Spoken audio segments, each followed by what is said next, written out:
Hello दोस्तों, मैं विवेकर sir आप लोगों का सेकेंडरी स्कूल यूट्यूब चैनल पर स्वागत करता हूं। हम लोग फिर से केमिस्ट्री पढ़ने के लिए उपस्थित हुए हैं। हमारा पहला चैप्टर चल रहा था 10th क्लास का केमिकल रिएक्शन एंड इक्वेशन। उसमें हम लोग पढ़ रहे थे टाइप्स ऑफ केमिकल रिएक्शन। दोस्तों, अगर कुछ नहीं समझ में आ रहा तो मैंने कमेंट करने के लिए बताया था कि कमेंट कीजिए, उसमें पूछिए क्या क्या परेशानी आ रही है। और आगे हम लोग डबल डिस्प्लेसमेंट रिएक्शन पढ़ने वाले थे, और इसके पहले भी मैंने दो रिएक्शंस के बारे में पढ़ा, जैसे कि पहला था कम्बिनेशन, दूसरा था डिकम्पोजिशन, और तीसरा भी मैंने पढ़ लिया था जिसका नाम था डिस्प्लेसमेंट रिएक्शन। और आगे हम लोग डबल डिस्प्लेसमेंट रिएक्शन की बात करने वाले थे, जिसमें डबल डिस्प्लेसमेंट होता है। ये मैंने पिछली कक्षा में ही बता दिया था कि डबल का मीनिंग क्या है। डबल का मीनिंग होता है दो बार एक ही चीज़ें, या फिर दो एलिमेंट का एक्सचेंज होना, यानी कि दो आयंस का एक्सचेंज होना, एक दूसरे में जाना ही डबल डिस्प्लेसमेंट होता है। जैसे यहाँ पे हम गौर कर सकते हैं, यहाँ पे सोडियम सल्फेट है Na2SO4 और यहाँ पे बेरियम क्लोराइड है, दोनों एक्वस है, और उसे आगे ले जाते हैं। अगर दोनों को मिक्स करते हैं तो यहाँ पे हमारा बनता है सोडियम क्लोराइड सॉलिड और BaSO4 precipitate, white colour precipitate, और वाइट कलर प्रेसिपिटेट,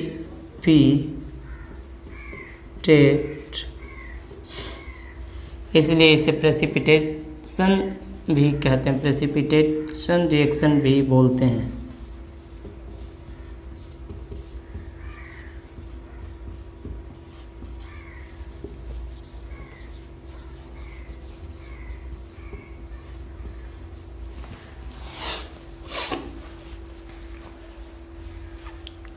जैसा कि मैंने बताया कि take about 2 ml of sodium sulphate in a test tube and in another test tube take 2 ml of BaCl2 and after them mix these two compound.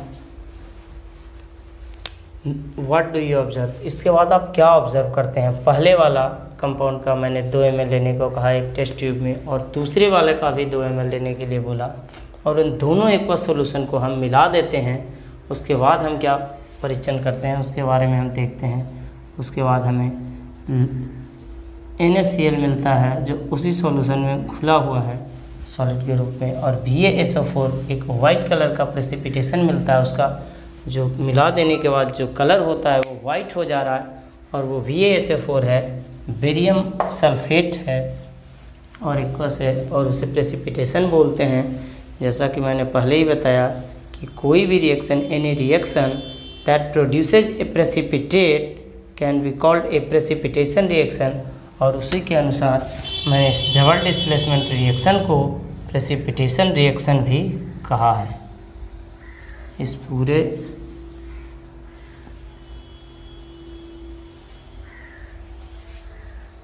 Reaction को मैंने precipitation reaction भी कहा है दोस्तों।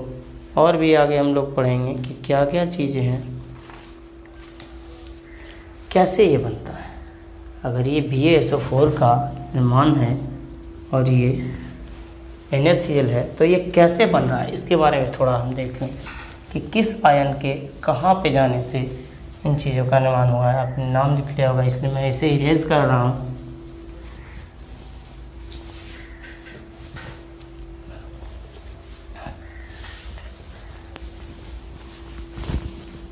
हमने देखा यहाँ पे कि ये Na है, तो ये Na2Na है हमारा, और 2Na है, और एक प्लस साइन होगा, SO4 2 माइनस में चेंज होगा,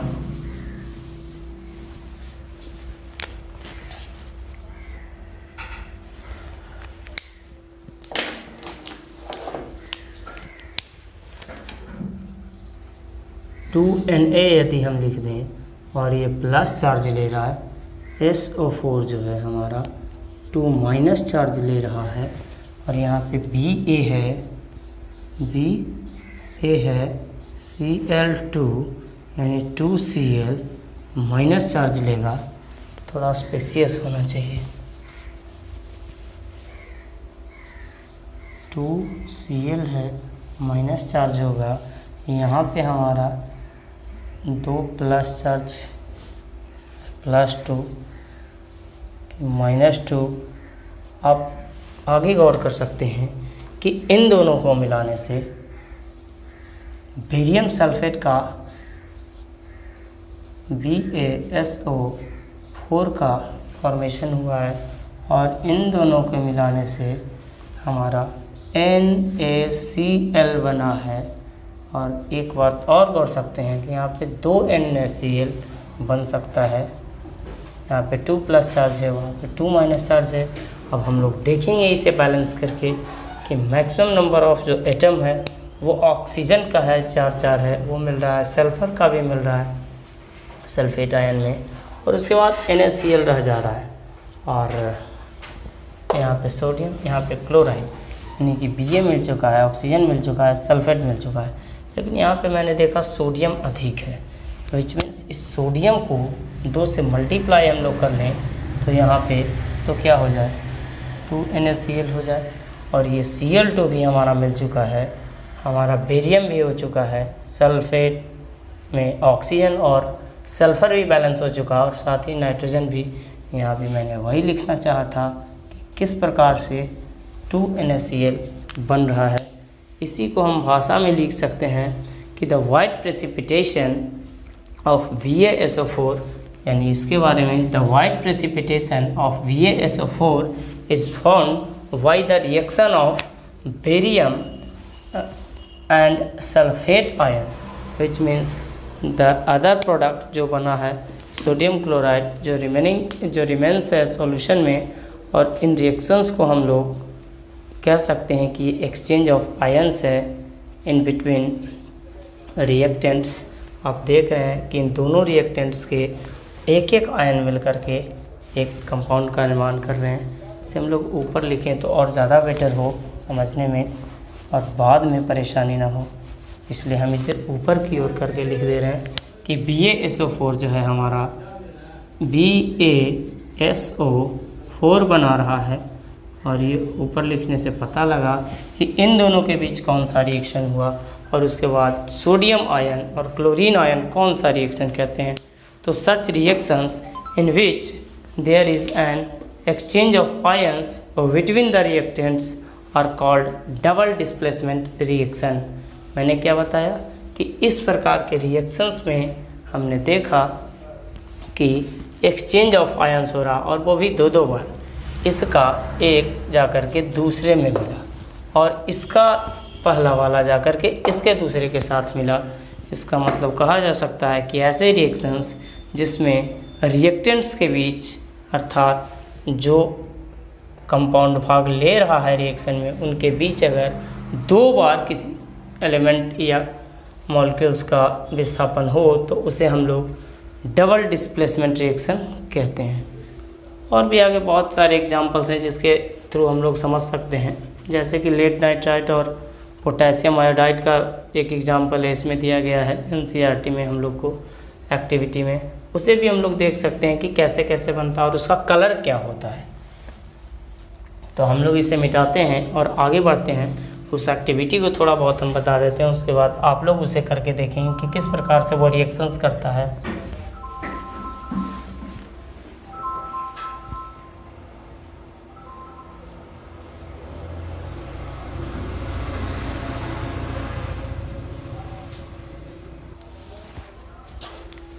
अभी हमने बताया कि लेड नाइट्रेट PbNO3 है (2) और पोटेशियम आयोडाइड है विच मीन्स Ki। तो उसके कम्बिनेशन से क्या बनेगा, Pb अर्थात लेड 2+ वैलेंसी और NO3 -1 वैलेंसी के साथ है। और आगे हमने देखा पोटेशियम आयोडाइड है PbNO3 है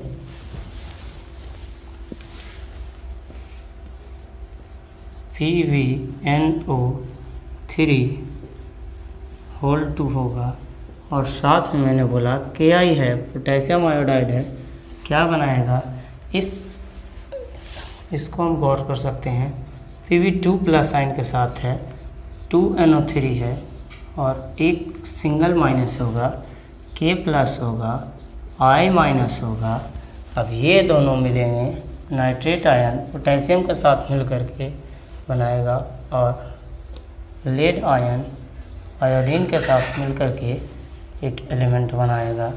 और आप गौर कर रहे हैं यहाँ पे 2 माइनस चार्ज है, तो 2 प्लस करने के लिए से कम 2 होना होगा और KNO3 का निर्माण करेगा, KNO3 का निर्माण करेगा।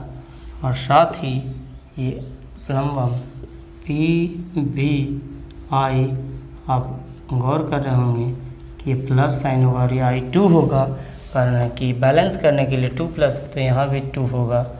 और आप देख सकते हैं कि सारी चीज़ें बैलेंस है। अब यहाँ अगर 2 कर दिया जाए तो ये 2I और साथ में 2K, यहाँ पे 2K हो जाएगा और नाइट्रेट के भी 2 आयन हो गए। आप गौर कर सकते हैं, NO3 डबल हो गया और लेड भी बैलेंस हो गया। इस तरह से हमारा ये कंपाउंड आफ्टर रिएक्शन बनता है। हम लोग आगे देखते हैं, इसमें भी एक्सचेंज ऑफ आयन हुआ, इसका पोटेशियम आयन और इसका नाइट्रेट आयन मिलता है एक बार, दूसरे बार हम लोग देख सकते हैं कि इसका आयोडीन और इसका लेड आयन मिल करके बना रहा है। तो हम लोग आगे बढ़ते हैं और 5वां टाइप जो हमारा है ऑक्सीडेशन रिडक्शन, या फिर उसको एक साथ बोलते हैं रेडॉक्स रिएक्शन, उसके बारे में जानेंगे। ऑक्सीडेशन का मतलब होता है गेन ऑफ ऑक्सीजन और रिडक्शन का मतलब होता है हमारा loss of oxygen in a reaction. कहता है किसी रिएक्शन में अगर कोई सब्सटेंस ऑक्सीजन लूज करता है तो उसे रिडक्शन कहा जाता है, अर्थात रिड्यूस करता है तो रिडक्शन, और यदि गेन करता है तो उसे कहा जाता है ऑक्सीडेशन। अगर यही प्रक्रिया दोनों एक साथ हो जाए, एक ही रिएक्शन में लगे कि ऑक्सीजन गेन भी कर रहा है कोई और कोई जो है ऑक्सीजन लूज भी कर रहा है, तो उसे कहते हैं redox reaction, oxidation reduction reaction.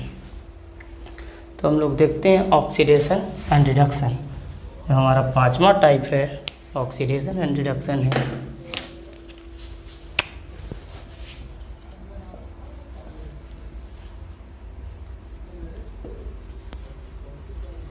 Oxidation reduction reaction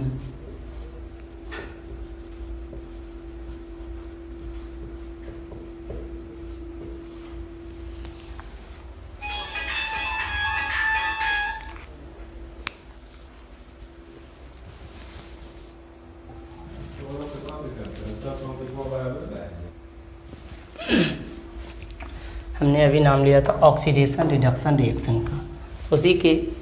इसी को समझाने के लिए मैंने एक एग्जांपल लिया जिसमें कॉपर को अर्थात तांबे को ऑक्सीजन के साथ ऑक्सीडाइज करते हैं और वो बना लेता है कॉपर ऑक्साइड या क्यूप्रिक ऑक्साइड, आप इसे बोल सकते हैं। आप जानते हैं कि जो ऑक्सीजन है वो गैस के रूप में होता है और ऑक्सीजन गैस में 2 एटम्स होते हैं, इसलिए O2 लिखेंगे। इस प्रकार से ये रिएक्शन करता है। इसमें होता क्या क्या है कि ऑक्सीजन जो है हीट लाल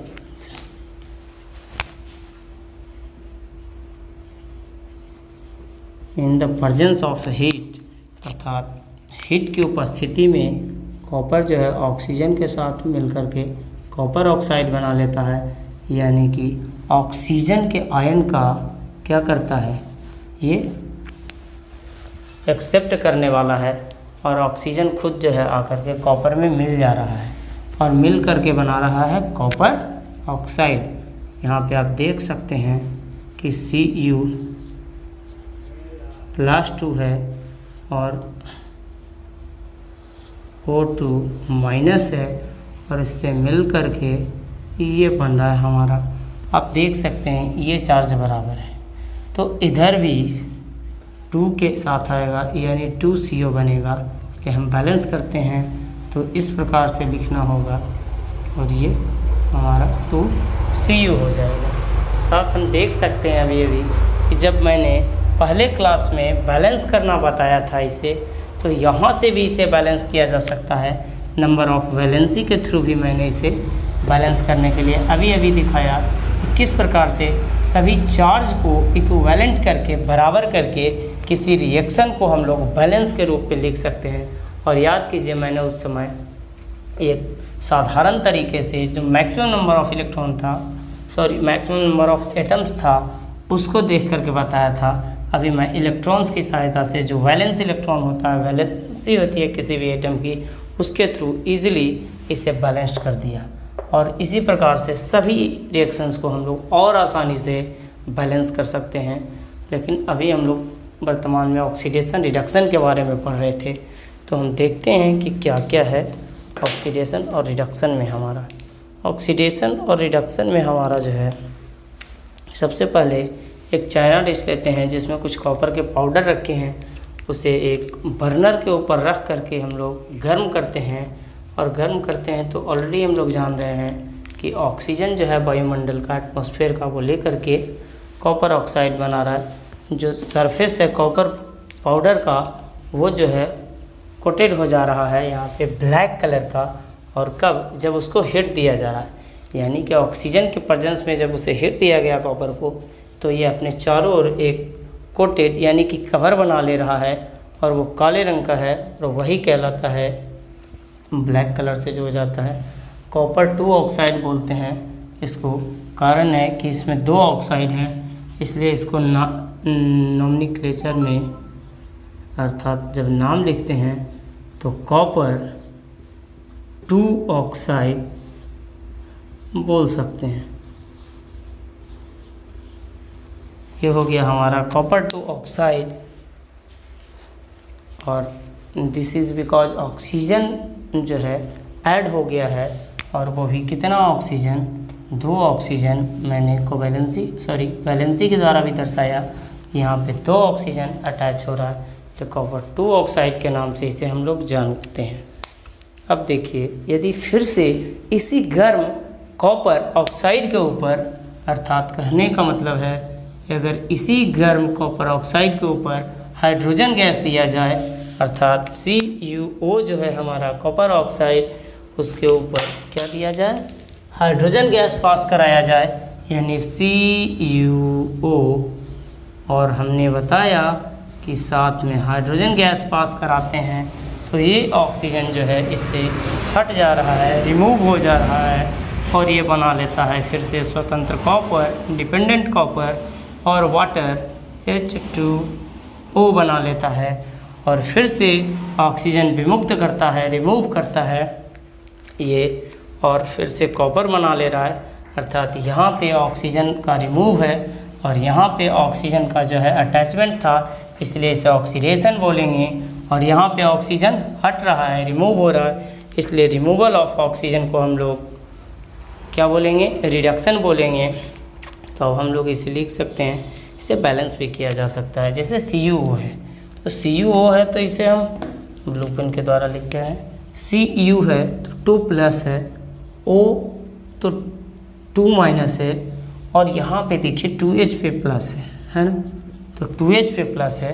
और यहाँ पे हम लोग देख सकते हैं कि किसके साथ कौन मिल रहा है? Cu2 प्लस है, तो यहाँ पे 2 तो लिखना होगा ताकि बैलेंस रहे इक्वेशन। ये हम लोग देख सकते हैं 2H है, और 2H अगर इसके साथ कंबाइन हो जाए तो क्या बना लेगा? ये वाटर बनाता है, और H2O लिखेंगे।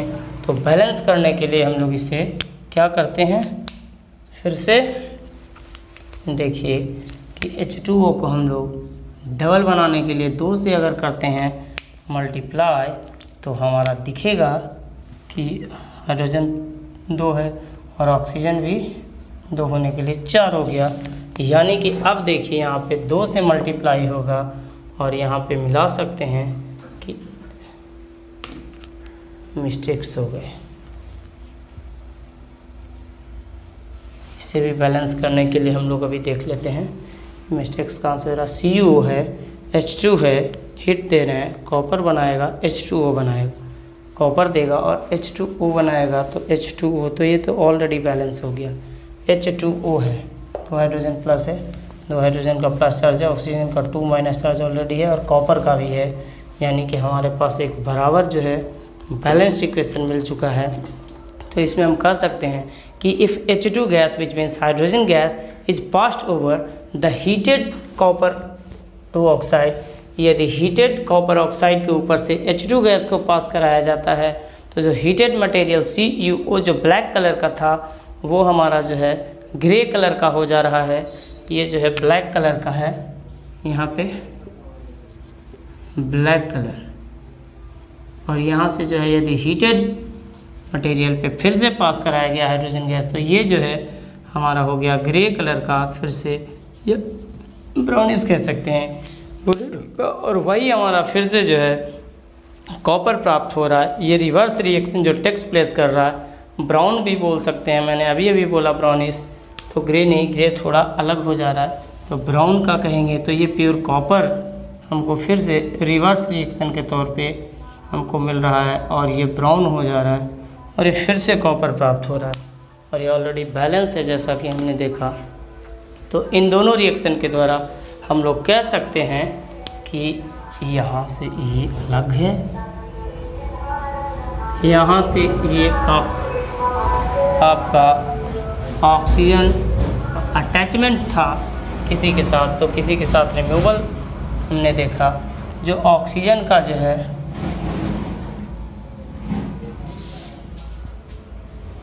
हम लोग अब बोल सकते हैं डिफिनीशन के तौर पे, if A substance gains oxygen, यदि कोई सबस्टांस ऑक्सीजन गेन करता है तो हम लोग उसे किस रूप में देखते हैं।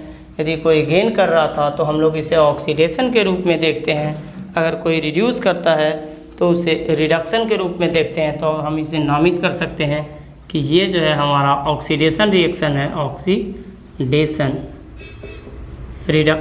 और ये हमारा जो है रिमूवल था, इसलिए हम लोग इसे रिडक्शन बोल सकते हैं।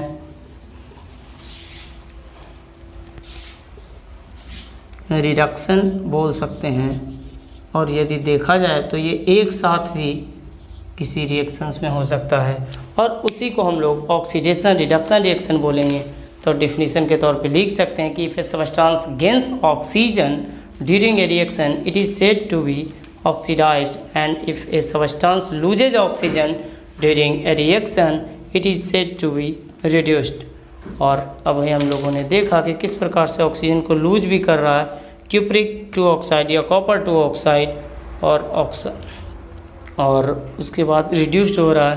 हाइड्रोजन जो है गेन कर रहा था ऑक्सीजन और वाटर बना ले रहा था इसी में, इसीलिए हम लोग अब देख रहे हैं कि यहाँ से ऑक्सीजन का रिमूवल है और यहाँ पे अटैचमेंट है, तो इसे एक साथ हम लोग ऑक्सीडेशन रिडक्शन रिएक्शन बोलेंगे। ऑक्सीडेशन रिडक्शन, अगर केवल इसको देखते तो क्या था हमारा, केवल रिडक्शन था, लेकिन दोनों ओर है, अर्थात कॉपर से निकल करके हमारा जो है ये पूरा रिएक्शन कहलाएगा, वो ऑक्सीडेशन रिडक्शन रिएक्शन। और दूसरा नाम था इसका रेडॉक्स रिएक्शन,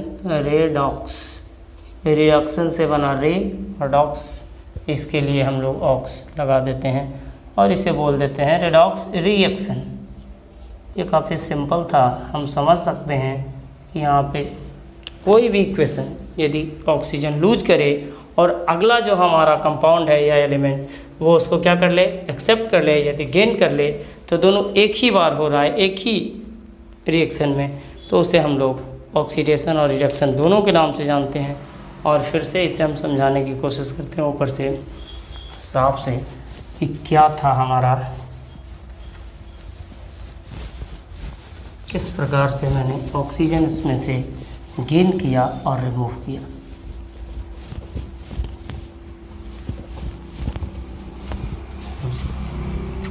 हमने अभी बताया कि कॉपर टू ऑक्साइड है, CuO है, ठीक है, उसमें हाइड्रोजन के साथ मैंने करवाया आपका कम्बिनेशन, अर्थात मैंने रिएक्शन कराया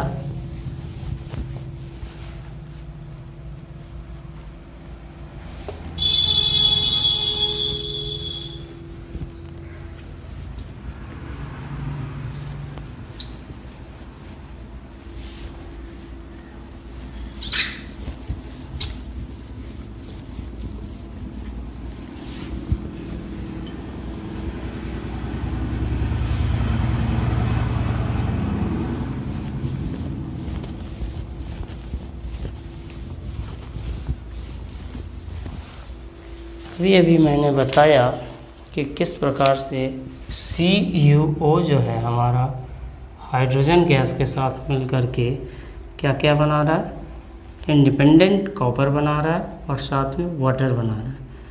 आपने देखा यहाँ पे कि ऑन कर लिए।